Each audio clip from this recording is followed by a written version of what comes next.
Hi, this is George Alger, and welcome to today's segment of Our Ventura TV. Today we're going to be speaking with Jill Chiappe, who was a Ventura resident who was impacted by the fire. Welcome, Jill. Thank you. So can you speak about your experience? Sure. So we were some of the first residents to be impacted by the fire. When the fire moved very rapidly from Santa Paula and the 150 area into Ventura, our place was one of the first hit. So we were north of Poli, above downtown, and that was some of the hardest hit area, as you may know, in Ventura. So what happened for us was around, let's see, it was about 11:30 or so is where we really started to realize how close the flames were. At night? 11:30 at night, that's right. So just before midnight. And I'm not exactly sure on the time because it wasn't something I was paying attention to, but our windows were rattling from the wind, which was very strong, as you may know, that night. It was between, I've been told, between 60 and 80 mile an hour gusts. And so our windows were rattling. We had no power, as most of the people, I think everybody in 3 counties was impacted by outages. So we had no power, it was dark, it was, the wind was rattling our windows, and I went to look out our back window, which was north facing, and we could see flames coming both directions very, very rapidly. And so it was at that point that we decided to evacuate. And within 30 minutes, our roof was on fire, and within an hour or two, our house was collapsed down the side of the hill, and basically was a total loss. So it was just a plateau of ash where our house once was. So that's probably about as dramatic a story as you can imagine, and I know many, many people in Ventura were impacted similarly. So that's why I was here today to talk with you, so that we can hopefully help some of those people as well who've experienced similar things. Yes, and you weren't even under an evacuation at the time. There were no evacuation orders at that time, were there? No, it all happened too rapidly. I've been told that 27,000 people evacuated within the first hour, and that the fire went 14 miles in the first hour. So, and this is just an anecdotal number I was given, but I think it was something like 3 football fields per minute that the fire was covering. So it was a very, very fast-moving fire. So our street and our area never had any evacuation order until basically things were already fully burning. Yeah. So, yeah, so the lesson that I've learned from that is that you have to pay attention for yourself, and although first responders are doing everything they can, why overburden them? Take care of yourself, get yourself out as rapidly as possible. Yeah, so in this circumstance, you not only had the benefit that at least others had, or some advance warning, all right? You just simply observed it yourself. Correct. And you were gone by the time it burned down. Correct. Yeah, so we could actually see flames approaching basically from 2 directions very, very rapidly. And the wind was blowing also very heavily in extremely high gusts. So we were getting a rain of ash already. And I mean, you go outside and you see and feel and hear that, and you just know it's not a place you want to be. And one of the things I had learned from a friend who lost his home in the Santa Rosa fire recently, complete loss for him too, is he said it's not about if your home is able to be evacuated, it's can you get out of the escape route for you, which in our case, because we lived on a cul-de-sac, was only one route down the hill. If the hill to the right of us had been on fire, there would have been no escape route. So the idea is to evacuate early, grab as much as you can, obviously, and if you can have some preparation for that, it's really a good idea, because we were not prepared, and you don't think about evacuating in the dark. We evacuated with no power in the middle of the night. And so at one point I had my phone on my shoulder with the flashlight on my shoulder, because I was trying to call a friend who was a neighbor, and so I wanted to make sure she was okay. But I needed the flashlight, so I'm holding the phone like this and trying to use the flashlight to evacuate while talking to my friend on the phone. So those are things you don't think of. So the more you can prepare yourself with, whether it's a go bag or at least having things that are important in one area, or at least maybe having a mental checklist for yourself. If you live in an area that could be impacted by wildfire, have a mental checklist for yourself that you know, okay, I have to grab these 5 things. I don't know if it's possible to have some of those in a very easily reachable place or even in your car. See, it's one of those things you have to really think through, because one of our cars burned too. So I wouldn't have wanted to have anything important in my car. We also had a storage area that was separate, that also burned that normally probably might have made it. In, for example, a house fire situation, we might not have lost all of those documents, but in a wildfire situation, the storage area burned as well. So something to think about in terms of preparing, think through all the scenarios. If there's a complete devastation in your area, what would be your plan? What car would you take? What things would you take with you in a very rapid situation? And also knowing that you may not have power, as we did not. In your situation, it seems like the power must have gone off right after you had observed the fire, because when you heard the windows rattling, you had your power on, correct? No, Oh. it was actually right before that. Ah. Yeah, it went off just before that. Okay. So the power went out. Luckily, of course, phones still work. That's the great thing about phones. And I'm going to make a plug for this one too. My husband will probably disagree with me, but I always keep my phone charged as much as I can. He laughs at me that if my phone gets at 99%, I freak out.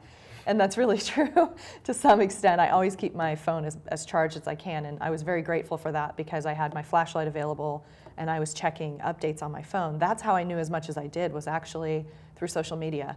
I really learned that a great source of news was through social media. And I've learned through this whole experience that actually the greatest sources of news are anybody who's very local, or any social media type personal accounts of what's occurring. So for example, after we left and evacuated, we had neighbors who were filming things and putting it on social media.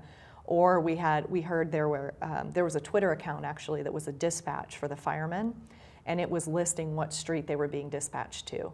And that was much more accurate in real time than anything we had on any news channel. Because the truth of the matter is, somebody in, let's say it's CNN or NBC or whatever it may be, is in Atlanta, Georgia, or wherever they are not on the ground experiencing something, especially something moving that rapidly.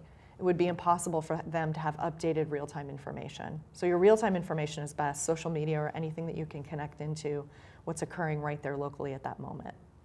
When you're actually evacuating, since probably the whole neighborhood was, how was your exit? So our exit wasn't too bad.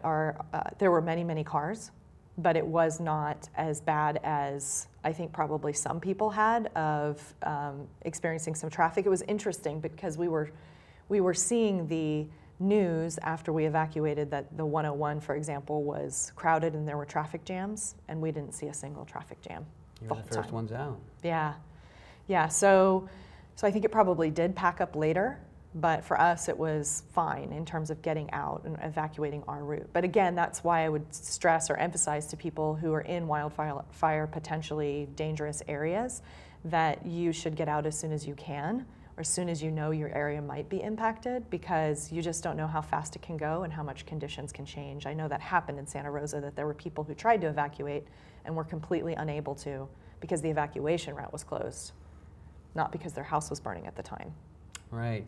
I like these lessons that you're giving, and I want to underscore the point that even though the first responders are doing everything they possibly can and they're doing a great job, in your case it really was just being aware of the environment that made a disastrous situation, it kept it from getting even worse, at least for you and your neighbors. Completely, and I would say that kudos to all my neighbors. I know we were all calling and knocking on doors for each other, and I hope you have good neighbors where you are, because that was a huge source of help. And if you think about it, we don't have enough police and firemen really to save everybody. So do your part, save your neighbors, knock on their door, call them, whatever it is you need to do to make sure everybody gets out. We've been very lucky in Ventura, we've had no fatalities. And I would say that's due to not only our amazing first responders, but also because people just were good neighbors. They knocked and checked on people. There was a 94-year-old woman in our area, one of our neighbors, that her granddaughter was running up the hill out of her car, saying, "Do you know my grandmother?" I didn't, but just checking on her to make sure she was okay, and I know they did get her evacuated. So just be a good neighbor and make sure that you think about the people around you too. This is the thing, it's hard when you're evacuating, right? Because you are thinking about, oh, I've got to grab this, that, my animals, my important documents, whatever it may be, but as I said, I was also on the phone with my neighbor at the time, so you're thinking about a million things at once. So if you have a little bit of mental preparation for that, all the better, because there's not a lot of time to think. You've mentioned several good lessons that have been learned. Is there any more you want to emphasize or highlight? I would say just don't be the person that the police or firemen have to rescue, because then you are the one taking that resource. So be the one who gets out and who helps your neighbors get out, because then you are helping the police and firemen to get those people who aren't able to do that for themselves. So that's a big one. But also, you know, afterwards, after the dust has settled and you're working through things, one of the major things that I've noticed really helps is just having a sense of humor about it and keeping things light, because, you know, it's a very heavy, serious situation and people tend to get very upset, understandably. But we've just had to embrace a sense of humor about it and to try to keep it fun and light and make some jokes occasionally, because some of it, all you can do is laugh. You know, my car was, honestly, it's just a burnt out shell, and so I was texting some pictures to my brother, and he made the comment that he thinks all it needs is new tires and it ought to be just fine. And so I think it's really important to maintain that sense of humor, because otherwise it'll get too serious and too heavy, and it's bad enough to lose everything, and then to add on top of it feeling sad and upset. Why do that? So try to keep it light, try to have some sense of humor with your neighbors or friends or anybody who's experienced this, and know that we will get through it as a community. There are a lot of resources out there to help us. We will rebuild, and our beautiful town will return to its former glory. And if we can just keep our sense of humor and help each other out in the meantime, I think it'll be a lot more pleasant experience. Some very inspiring words, Jill. Thanks. We're just about out of time. Is there a summating message you'd like to convey to the viewers before we close? I would like to express my thanks for a community that has really come together. I can't tell you the number of people that have called me, texted me, sent me things. The post office people have been amazing, the firefighters, the policemen, all the first responders. Our community government, in terms of giving us briefings, they said they had one of the largest attended community briefings they've ever had the other day, because I can see that Ventura as a community, all the churches that have, and social services that have come together, it's a lot of people who really care. And I think it's an important lesson for us as a community to know that we can come together and we can get through this together. And like I said, if we keep our sense of humor about it, I think we'll come out of it stronger. So follow the hashtag Ventura Strong on Facebook, I think, and Twitter. I think that's you know, a lot of good information that is there, and it's also really about us as a community sticking together. Jill, thank you very much. Thanks, George. This is George Alger signing off for this segment of Our Ventura TV. Until we meet again.